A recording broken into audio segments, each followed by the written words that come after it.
अपने लक्ष्य के लिए संघर्ष करने के लिए आपको स्थिर होना होगा। इसलिए आपको धैर्य और सहनशीलता से संघर्ष करना होगा। संघर्ष के समय निराश ना हो, क्योंकि निराश होने से आपकी समस्या बढ़ सकती है।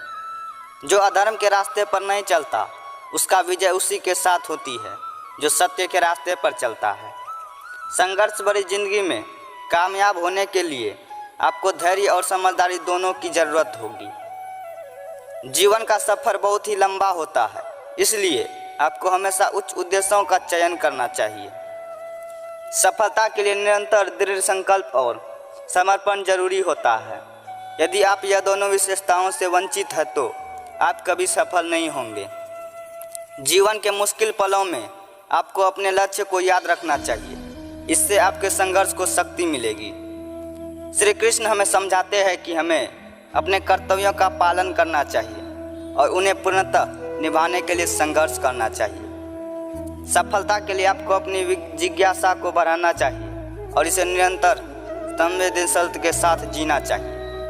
कि संघर्ष के दौरान हमें अपने संघर्ष को सामने रखना चाहिए, इससे हम अपनी मन दशा को नियंत्रित कर सकते हैं। जब आप संघर्ष कर रहे हो तो आपको हमेशा सफल होने के लिए उत्साहित और अविश्वास के साथ काम करना चाहिए। जीवन में आपको संघर्ष से डर नहीं लगना चाहिए, क्योंकि संघर्ष हमें आगे बढ़ने की शक्ति देता है। श्री कृष्ण कहते हैं, जो कार्य आज तुम्हें दर्द दे रहा है कल वही तुम्हारा सबसे बड़ा ताकत बनेगा।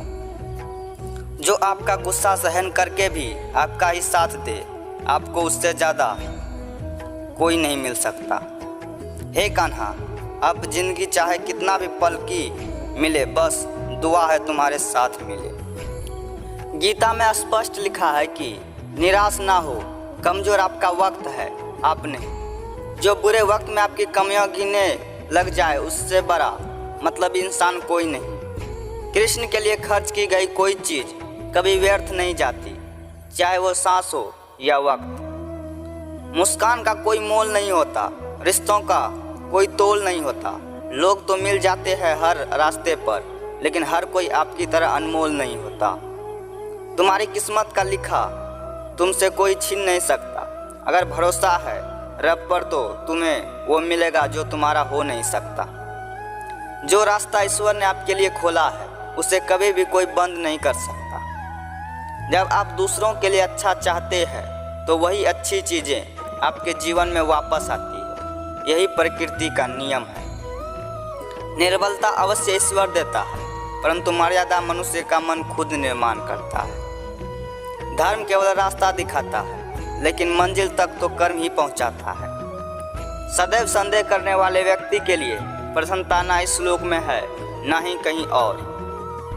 इंसान के परिचय की शुरुआत भले ही उसके चेहरे से होती है, लेकिन उसकी संपूर्ण पहचान तो वाणी से होती है। जो मनुष्य हार और जीत से परे होता है वह दूसरों की जीत में भी आनंद का अनुभव करता है। यदि प्रेम का मतलब सिर्फ पा लेना होता तो हर हृदय में राधा कृष्ण का नाम नहीं होता।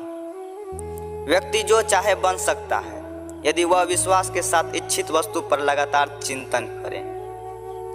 आत्मा तो हमेशा से जानती है कि सही क्या है, चुनौती तो मन को समझाने की होती है। हाथ से क्या हुआ दान और मुख से लिया भगवान का नाम कभी व्यर्थ नहीं जाता।